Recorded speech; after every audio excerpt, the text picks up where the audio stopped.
Hello and welcome to Roportaj. This is Danish bin Nabi. In today's segment of Roportaj, I am joined by author Kunal Purohit, who recently has released a new book titled HPOP, published by Harper and Collins. The book details about a secretive world of right-wing Hindutva brigade, which uses poetry, music, and literature polarize the people on the basis of religion. The unfortunate part, which this book details, is that not only this secretive world exists and operates against the largest community, which are Muslims, but the majority community has no hesitation in accepting and believing the lies that this secretive world peddles against the Muslims. More from the author. Kunal, first for the viewers, explain me what this book is. What is this HPOP? So, Danish, I think we all we've all seen the rise of Hindutva. We've all seen the rise of the dominance of the Hindu right wing.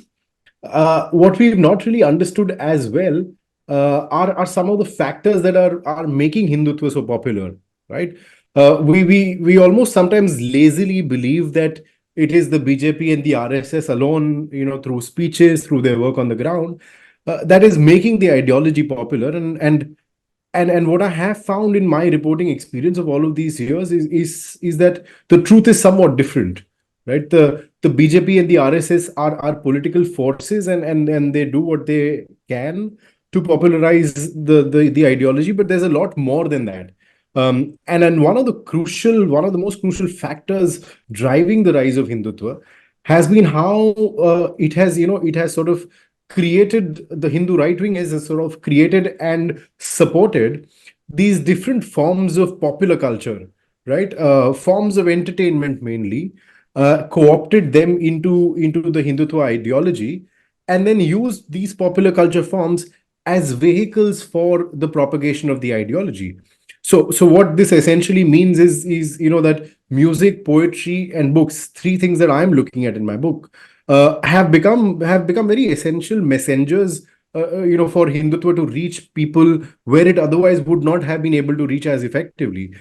So you can be entertained, but you're also being radicalized, and you're also being sort of propagated the ideology of Hindutva using popular culture. That is what largely the book deals with. You have titled this book as The Secretive World of Hindutva Politics. When and how did you come to know about this secretive world? So this happened in 2019 for me, when and I've been tracking hate crimes and religion driven hate crimes for a few years now. In 2019, I was in a town in Jharkhand called Gumla, and I noticed how, starting from an incident there, a hate crime that had happened in Gumla, I started noticing how, music, which was extremely provocative, was playing a role in driving hate crimes, right? It sometimes can be a very direct link, but sometimes there are these, sort of more tenuous links that music was having to hate and to the right wing outfits in that region, playing their part in, sort of popularizing Hindutva. And then one small example of this I saw was in Gumla, where there was a Ram Navami procession which almost resulted in a riot, because when the procession came to a mosque outside, Gumla sort of main mosque was called Jama Masjid. It still is called Jama Masjid. When the procession reached Jama Masjid, is when the procession decided to play a song which, said something to the effect of Mulle ki topi gira do. And that almost resulted in a riot. Quickly, things were quickly calmed down. Police swung into action. The music was switched off. But that night, when people from that Hindu procession were going back, uh, a few of them encountered a Muslim boy talking to a Hindu girl, and they knew who the Muslim boy was. They had acquaintanceship with him. They knew his father. They knew where he belonged to, and yet they decide to tie him up to a electric pole, and sort of lynch him. So that got me starting, thinking about what music, this was, and then what it was doing essentially to all of these people who were consuming it, without really applying a lot of thought into it. And that is how the book came about, Danish. And since then, I've only been investigating more and more of what other forms apart from music has the Hindu right wing also been able to, create its inroads? You have taken three case studies. First of Kavi Singh, who was from Rajasthan, who is a singer, and you have taken this Kamal Varma, if I am remembering the name correctly, who comes from the poetry background. And when you track these two lives, you say in the book that they basically firstly start believed basically on the secular and liberal values. But what has happened? What basically changed? Then you also in the book mention about Narendra Modi 2013-2014 period, that for at least these two cases, that it was one of the major factors when they started to believe that Gandhi family was responsible for all the ills that are happening, that has happened or that is happening in the country. What basically, how this transition happened from secular liberals to this deadly ideology? How was this journey for these, at least these two case studies which you have mentioned in the book? Right. That's a fascinating question, Danish, because I have firmly believed in my reporting as well, that that the process of polarization is a slow process. It just doesn't happen overnight, where people just don't suddenly wake up the next morning deciding that they're going to be supporting violent means, or far extreme ideologies. It's a process, and sometimes it's a deeply personal process. I think what we forget in our analysis is that it might be a political change, but the road to that political change is going through personal histories and personal traumas. So what I did decide in my book was, to sort of investigate where, as I call it, where the point of radicalization for all of the three characters lies, which is to say, how did they first get initiated into the Hindu right-wing ideology? Was it their parents? Was it their families? And interestingly, what I find in what you alluded to is that Kamal Agne, for instance, he's the poet. He only now recites Hindutva poetry, and some of his poetry is so strongly worded that even sometimes Hindu right wing leaders are a bit hesitant in expressing similar sentiments or in public. So you can imagine what he's like now. But at some point, he used to have some of his closest people. His father's best friend was a Muslim, right? And then both of the families, his Kamal's family as well as the Muslim friends' families, were extremely thick. Kavi also, the first teacher, the first photographer was Yeah, someone named by Khan in Rajasthan. absolutely. So Kavi's earliest school friends were Muslim friends. So she spent some time with them in school. They would go to each other's homes. So there was that initial contact in both cases. But in both cases, what they saw were that their personal sort of relationships often didn't end up in the way that they would envisage. So for instance, in Kamal's case, his father and the best friend, the Muslim best friend, had a very bitter fallout over something commercial, right? And that bitter fallout affects Kamal very deeply because he's seeing his father, struggle.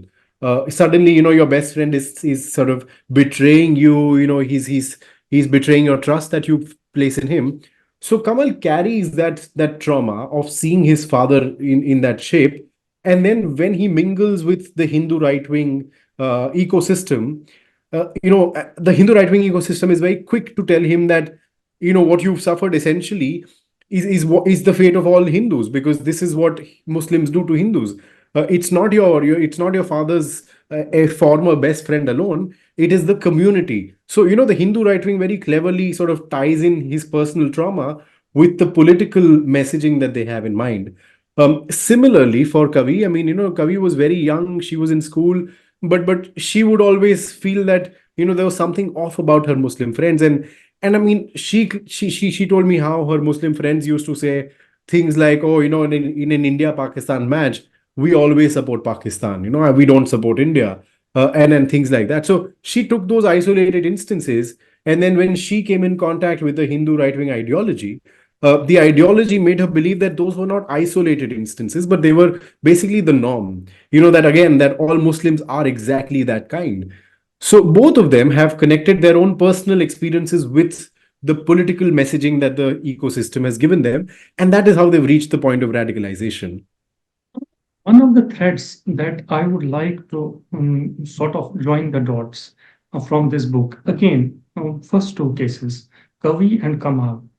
Kavi becomes hit after she sings this song of I guess Article 370. No, Pulwama.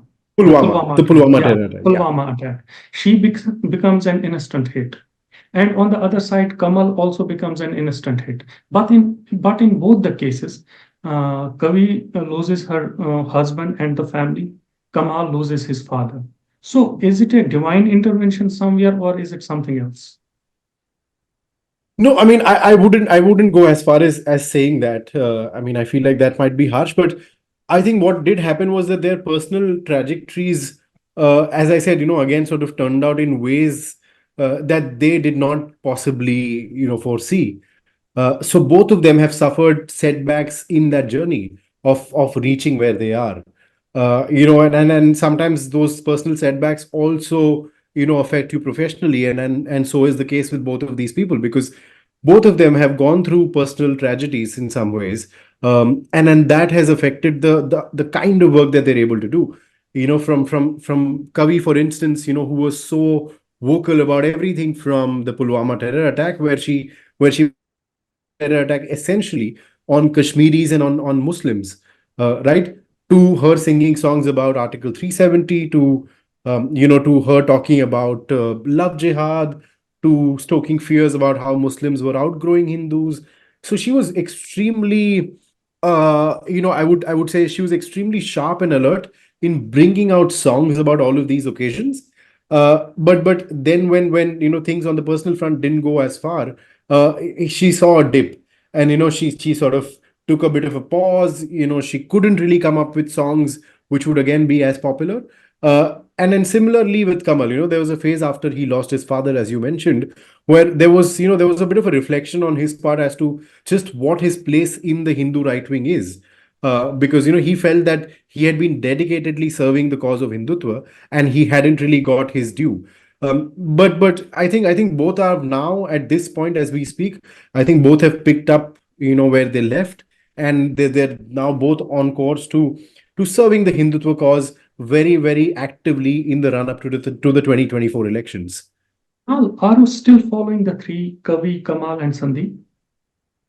In some ways, yes, but not as closely as I did for the book. I mean, I keep getting regular updates from them. Yes. Have they read your book? They have. So Sandeep Deo, the publisher, and Kamal have read it. Kavi, I think, was still reading it. So that is, there are different stages of it. So how did they react to this book? I think Kamal Agne, the poet, I mean, he was rather gracious and fair, where he said that this is essentially a critique of my work, but you presented everything in the right manner, and you presented the facts, so he was okay. Sandeep, basically felt that he was rather unfairly, sort of shown in a poor light. In a bad light, He yeah. You yeah, and he didn't really sort of think that he was someone who was Islamophobic, or someone who would mislead people and things like that. So I think he was not very happy with the depiction. But to be fair, and all points to him for doing this, he said, you are the author of the book, and you have all the freedom in the world to write what you felt. But one thing is very clear, Danish, and you might agree with me because you've read the book, is that I have refrained from casting a judgmental eye on any of them. absolutely, I have not wanted absolutely. to call them names, or call them communal, or call them evil, or whatever. I have left it to the readers, and I've literally taken their work and taken their words, their interviews, and put them in front of people. Another important thing which I could gather from the book after reading it is that during these all this Hindutva brigade, which is there is a less participation of women. Even you mentioned when these Kavi Sammelans happen, there are hardly one or two women participants. Even they forget their names when they are on the stage. They even do not Yeah. call them by their names. And then they have to pull back and tell the audience that there is also another women participant in between us. Why is there less participation in this brigade? I think it's interesting because it ties in somewhere, to the larger sort of space that Hindutva has, which is that it's a rather masculine space, Danish. It's extremely sort of masculine. It's sometimes hyper masculine. It is also patriarchal in the sense that the rigidity of the hierarchy is rather sharp, because even now, if you look at the BJP, for instance, right, you look at the top rung of the BJP, and you will struggle to find women leaders, who are essentially, leaders in their own rights, or leaders who command a sizable presence in the country. It's essentially a male driven organization, even at this point. The RSS, we know, has always been male driven. There are no two ways about it. So it does tie into the larger sort of male driven, masculine space that the Hindu right wing always has. And that is essentially why I think women have also not taken up positions which are of visibility or of significance, even in the pop culture space. The Kavi Singh, though, the singer in the book, is an exception to some of that, because Kavi Singh is one of, in my sort of reading of it, she's, I think, one of the only two women who are, Hindutva singers. We don't have too many women in that space also. Now maybe there are a couple more, but when I started reporting, there were only two of these women who were singing Hindutva songs. So Kavi's taken up that position where, she's actually an exception to the norm, and she's a bit of a trailblazer, because she's created a space for herself in a space which is very, very masculine in essence. Completely, Kunal. Explain, you have explained till now about the poetry, about the songs. Now coming to the publications, Sandeep Deo. If I'm correct, his publications house name is Kapoor. How has Support, this, yeah. yeah, literature, books, how have these things obviously canvassed to the right-wing Hindutva? I think what we see is books carry a certain level of gravitas. They have a certain amount of credibility that is inherent with them. Because writing a book, publishing a book is a rather long process. It's not as quick as making a YouTube video, for instance, or writing a tweet on social media. And then because of the process, I think there is an ingrained sense of trust when you read books as well. When you're reading a book, you take it with that credibility and with that seriousness. And so for the Hindu right wing as well, books have become an essential vehicle and an essential medium, to sort of to be able to gain that much added credibility, and to be able to convey some of the sort of more strident points of the agenda. Now, when we talk of books, and we talk of Sandeep Dev's work and Kapoor's work, essentially what they're trying to do is they're trying to create and legitimize in so many ways some of the narratives that the Hindu right wing constantly harps on. And I'll give you some examples of this. The range of books that Kapoor publishes will look at anything from calling Gandhi's assassination justified and necessary, to how all the Mughal rulers were essentially plundering and killing Hindus, and how it was an Islamic conspiracy, and not anything else. To more recently, talking about the partition and how Hindus suffered immensely, while negating the sufferings that Muslims also had, for instance, or Sikhs also had. To things like why Bangladesh is facing a Hindu genocide. So often a lot of this is basically recasting historical events in a very new light, so as to cater to its constituency, and to sort of reinvent sometimes facts as well. So the idea always is with all of these forms of popular culture, is to reinforce the Hindutva belief, to reinforce the belief that Hindus are facing a constant threat. The threat can be from Christians, it can be from Muslims, sometimes it can be from Sikhs, as we saw during the farmers' protest, where the Hindu right wing created this whole conspiracy. So the books are again another sort of front that has been added, to this narrative war that parts of the Hindu right wing are waging against. Now, this brings me to one of the fundamental questions which I was thinking to myself. This Kaput publishing house is a much lesser known publishing house. But if we look at the mainstream publishing house and well established publishing house, there are many.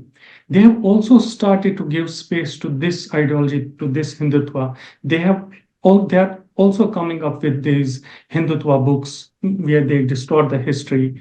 where they do not present the Muslims, the largest minority of the country, in a proper manner. So, how has things trickled down to this now? I think we're only going to see more and more of this, Danish, because essentially what everyone is realizing is that Hindutva sells, right? And stoking hate, stoking fear and anger against Muslims and against other religious minorities makes for a great product these days. It is not just financially feasible, but it's also financially lucrative. So that is something that more and more people are realizing. You've mentioned books, and you mentioned some of the more mainstream publishers. You're sort of very openly publishing books about calling India to be a Hindu Rashtra and so on and so forth. So we're only going to see that not just in books, but we're also going to see that in frontiers like cinema, right? And I mentioned some of this in the book, but we've seen already films like Kashmir Files, films like Kerala Story, regurgitating essentially Hindutva propaganda and myths and biases and prejudices that have been floated by the Hindu right wing, and packaging them as cinema, packaging them as accurate cinema. So I think we're seeing this in different frontiers. Books is one, but we're seeing this in music, we're seeing this in movies, we're seeing this in poetry, and a few others. So that is only going to increase because I think the mood of the nation, Danish, is also changing, right? And the proportion of people who want Hindutva content is also not an insignificant proportion. So more and more people want to cater to that proportion. One of the threads in this book, which I could gather, is that this Hindutva pop culture, this secretive world, harbors basically on one of the fundamental things, that is the population of Muslims, that they will change the demography of India. Is it possible? You have given the figures, if I'm not wrong, from the UN. You have quoted figures from the UN. Is it possible that Muslims will overrun the Hindus, will have more population than Hindus in India? I think we've what we've essentially seen, Danish, is and I think people must realize this. This is a myth that has been propagated now for over a century. It's not a myth that has come out in the last 10 years. It is a myth that lies at the roots of the Hindu right-wing movement, which is essentially to try and create an enemy in Muslims, and to try and create an existential threat where none exists. So it is basically taking your fear, trying to convert it into a tangible myth by saying, listen, look, these people are going to run us over. But what we see, and my book deals with this in some detail, with facts and figures, and not just the UN, but I've also taken the Indian government's own facts. What we're essentially seeing is that over the last few decades, the rate of growth of Muslims has actually dipped, and it's not risen, it's not rising at all. So the rate of growth of Muslims is actually dipping, and we're seeing that there is a much more pronounced slowdown in the growth of the Muslim population as against the Hindu population. So at this stage, and we have estimates from bodies like the UN, which are impartial and objective. We have estimates from bodies like the UN, which say that there is no chance that anything of this sort would happen. That this demographic takeover that the Hindu right wing keeps going on and on about is just not based on facts and figures. It is a figment of their imagination that they have very successfully managed to propagate as a tangible fear, but that is absolutely baseless and misleading. One of the main and important things which I can gather and which I understand is that by and large, this propaganda is taken by the majority community without even blinking, without even thinking, without even going into the facts and figures. Why is it so?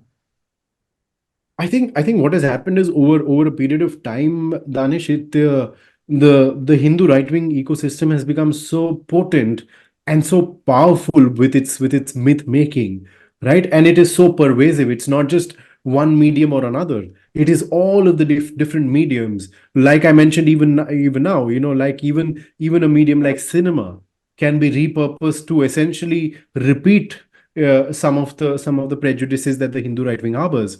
So what we've seen is that the narrative building and the myth making has become so strong that a lot of people who may not have the opportunity or the privilege to be able to fact check or to be able to be more discerning, end up believing this because they're hearing the same thing over and over again in so many different mediums. And it's not just WhatsApp, it's not just social media, it's not just a Facebook or an Instagram or a Twitter or things, but it is also our mainstream news media, right? When mainstream news media, channels like Z, channels like Aaj Tak run shows which talk about the different kinds of jihad, including Thuk jihad and population jihad and so on. When the mainstream news media, whose job is to educate and inform us, go down the path of of being propaganda, sort of propaganda pieces for the Hindu right wing, then you can't blame people alone. I mean, I think all of these different institutions have collectively failed in being able to, actually assert and bring in a more rational and a logical counter to this, saying, "Hang on, this is not stated in facts." Is there a way out of all this mess that has been going on?